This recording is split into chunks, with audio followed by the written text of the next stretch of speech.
en niant le phénomène de violence pour une part importante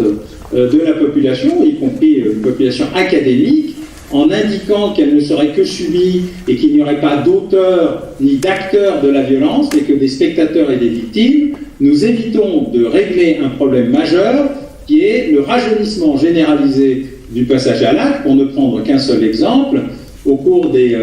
8 premiers mois de cette année, l'essentiel des tentatives d'attentats menées en France et déjouées par les services de renseignement l'ont été sur des mineurs, y compris de très jeunes mineurs. Un très grand nombre de tentatives d'homicide et d'homicides sont réalisées par un certain nombre de jeunes mineurs réglant des comptes avec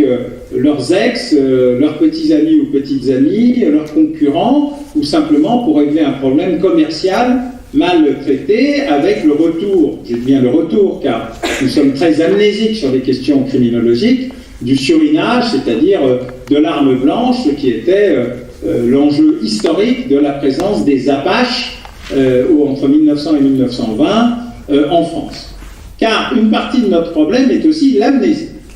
Nous avons un large problème de remise en perspective des questions criminologiques et criminelles et de ces problématiques de violence, comme si elles n'avaient jamais existé et comme si tout cela était nouveau, alors que ce n'est pas le cas, comme je l'ai indiqué. Au contraire, même, il y a eu une civilisation de la violence et de la violence homicide au cours des siècles, mais ce renversement très brutal et très intense de tendance pose un problème tout à fait nouveau dans notre incapacité à réagir aussi vite et aussi fort.